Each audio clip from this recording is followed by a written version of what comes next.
Fala pessoal, tudo bem com vocês? O mercado está on fire e tem muita coisa pra gente tratar nesse vídeo. Roger Guedes. Fala pessoal, tudo bem com vocês? O mercado está agitadíssimo e tem muita coisa pra gente tratar nesse vídeo. Roger Guedes pode ser o substituto de Gabigol no Flamengo. No Verdão tem o Dudu saindo e um atacante uruguaio chegando. Tem o Oscar no São Paulo, movimentação entre os técnicos, muito pra gente falar. Chega mais, eu sou o Chico Garcia, inscreva-se no canal e vamos juntos.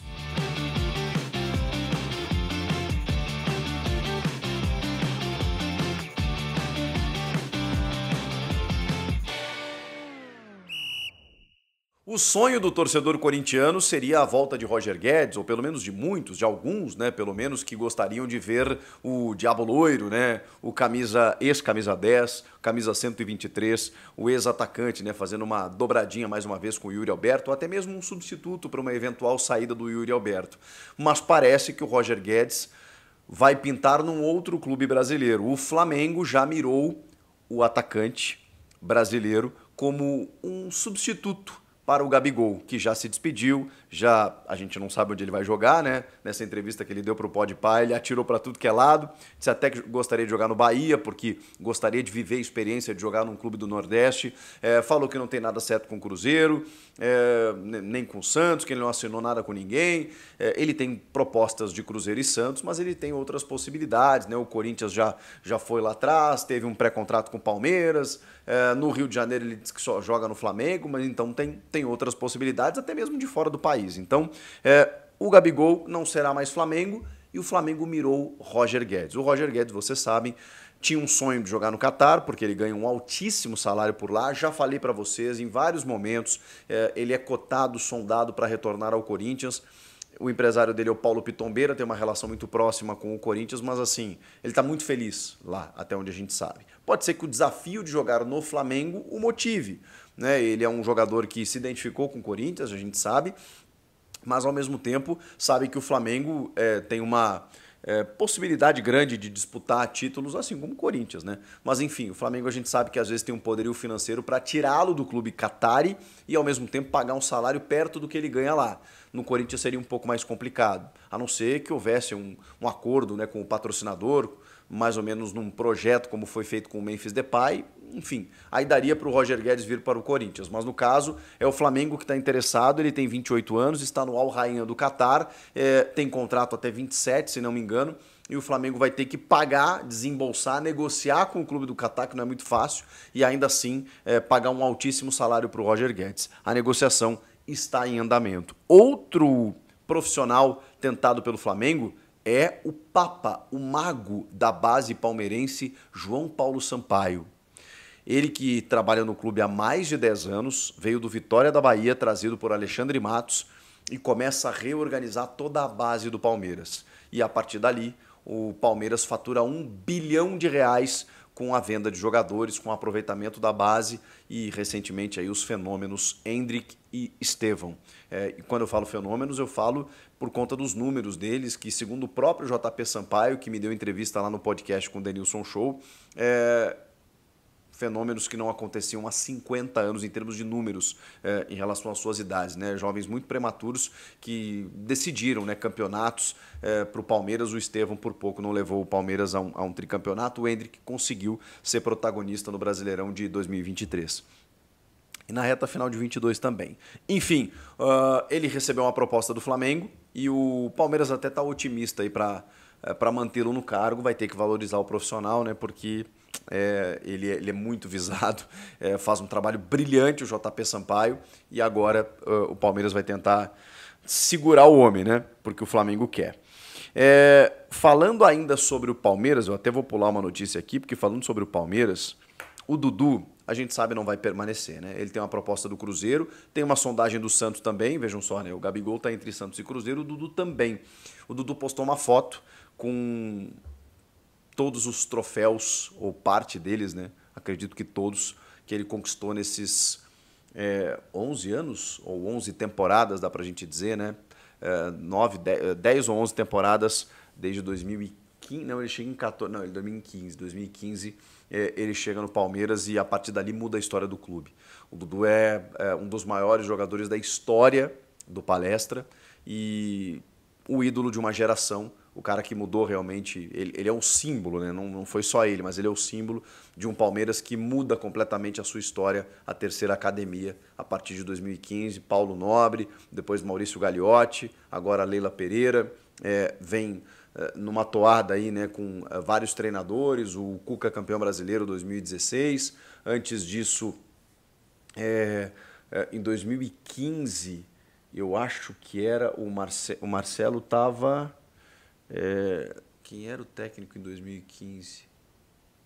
O Cuca em 2016, depois o Felipão brasileiro 2018, né? E a partir dali tem alguns treinadores que passaram por ali, né? Roger Machado, Mano Menezes, mas aí depois chegou o Abel Ferreira e transforma também o Palmeiras dessa maneira. O Dudu fez parte disso, mas depois daquela quase ida para o Cruzeiro e desacerto voltando ao Palmeiras, a entrevista da Leila Pereira dizendo: espero que ele seja homem e cumpra aquilo que ele prometeu, porque partiu do próprio Dudu, o Alexandre Matos anuncia ele no Cruzeiro, ele retorna ao Palmeiras, a relação nunca mais foi a mesma, né? Ele voltando de lesão, não foi tão bem aproveitado assim e resolveu encerrar esse ciclo maravilhoso. A gente só espera, né, a oficialização, mas ele está saindo e tem gente chegando. De novo, o Palmeiras ele tem esse modelo de negócio, né? Ele contrata um jogador de uma forma não barata, 12 milhões de dólares. Estou falando do Facundo Torres, uruguaio, atacante do Orlando City. Ele tem 24 anos, foi revelado pelo Peñarol e também jogador de seleção uruguaia, disputou a Copa do Mundo.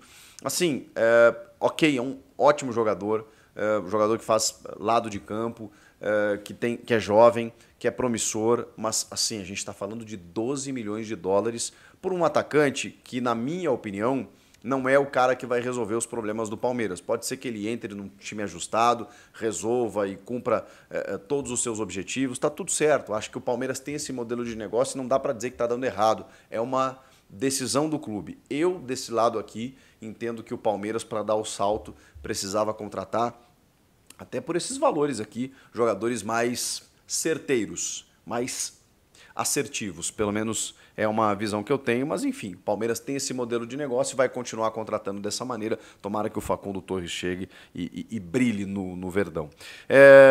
O Oscar, vocês lembram do Oscar, né? Brasileiro, ex-Chelsea, que estava no Shanghai Port, depois de muito tempo se despediu do futebol chinês, teve durante muito tempo um dos maiores salários do mundo, ele ganhava cerca de 12 milhões de reais por mês no futebol chinês, se despediu por lá e está querendo retornar ao futebol brasileiro. O Flamengo já namorou com ele, o Internacional também, né, de onde ele saiu, inclusive, né, no início dos anos 2010, assim, 2011, jogou muito bem no Inter. O Oscar é um brilhante jogador, né, mas está muito tempo no futebol chinês. Como estará o nível competitivo do Oscar, que sabidamente é um bom jogador, né? Inclusive Copa do Mundo, é ele que faz o gol do 7-1, né? Para quem não lembra, né? A gente tomou 7, fez 1, foi através do brasileiro Oscar. E o São Paulo está na briga. O São Paulo teve um litígio com ele lá atrás, né? Porque ele é revelado pelo São Paulo e aí ele sai meio que de graça, aí vai parar no Inter, aí o Inter, né?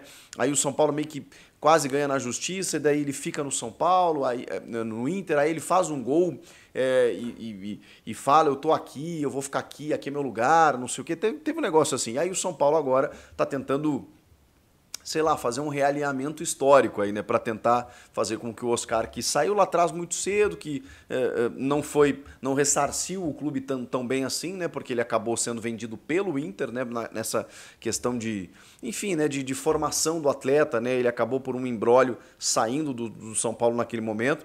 Talvez voltar agora, né, nessa reparação é o que o São Paulo está tentando fazer, além de contar com um grande jogador. O São Paulo tem uma carência significativa no meio, seria o cara ali para ser o meio armador do time, e grande jogador, mas assim, ele ganhava um dos maiores salários do mundo. O São Paulo está tentando convencer o Oscar de jogar num clube em que ele pode fazer essa reparação histórica, com o torcedor inclusive, voltar para um lugar onde foi berço, né, dele como atleta profissional, de resgatar isso, ficar no futebol brasileiro.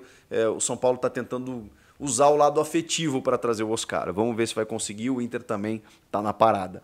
Sobre treinadores, a gente tem algumas situações, como por exemplo o Grêmio, né, que encerrou o vínculo com o Renato Gaúcho, está no mercado e chegou a procurar oficialmente o Tite. Não houve uma proposta formal até onde eu sei, houve uma procura. Até porque o Grêmio também tirou não, né, mas perdeu o vice de futebol Antônio Brum, que era o comandante do futebol, né? O Grêmio não tem lá um executivo tão atuante, tem o Luiz Wagner Vivian, que era um cara de logística da CBF, não tem um executivo assim mais de mercado.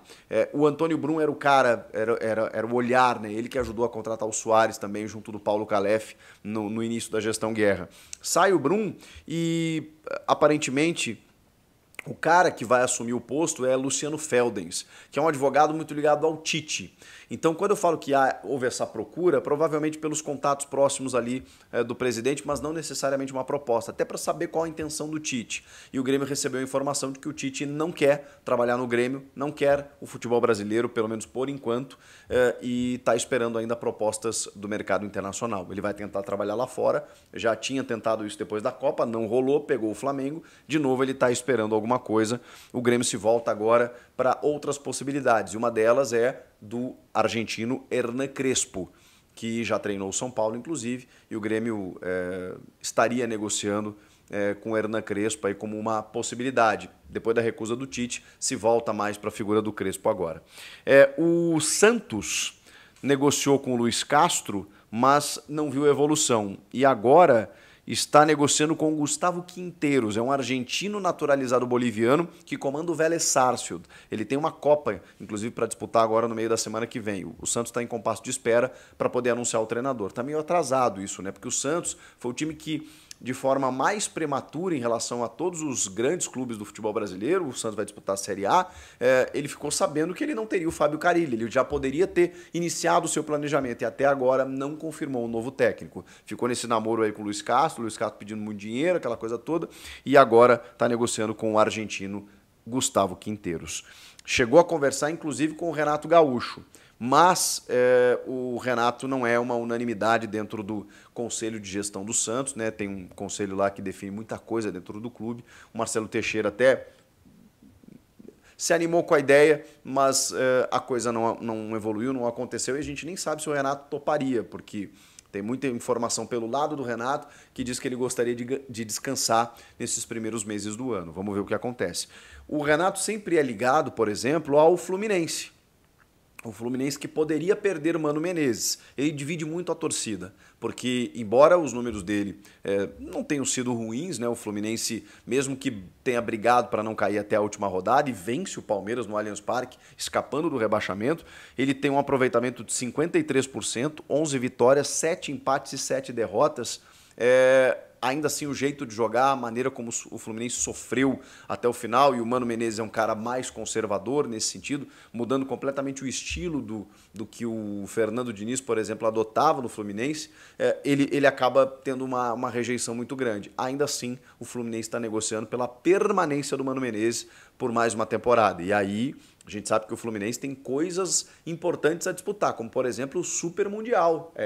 E aí o Mano Menezes seria o técnico, então trata-se de uma grande oportunidade. Claro que vai precisar mexer no time, né? Porque não dá para ficar... esse Fluminense que brigou para não cair não pode ser o mesmo que vai disputar um Super Mundial contra tanta gente grande, né? Então vamos aguardar para ver o que acontece. Se o Renato estava sendo cogitado no Fluminense, com a permanência do Mano Menezes, é mais uma porta que se fecha para o treinador, e a gente nem sabe se ele ia querer trabalhar por agora, né? Só para esclarecer aí, como ele é sempre ligado ao Flu, já foi ligado ao Cruzeiro na temporada passada, mas a gente sabe aqui também que o Fernando Diniz vai ficar, pelo menos até segunda ordem, no Cruzeiro por mais uma temporada, ou pelo menos mais um pouco, né? Vamos aguardar. Movimentações do mercado, muita coisa acontecendo e, claro, né, a gente atualizando para você aqui tudo que vai rolando no mercado da bola. Gostou? Comenta aqui, inscreva-se no canal, eu volto na próxima. Tchau!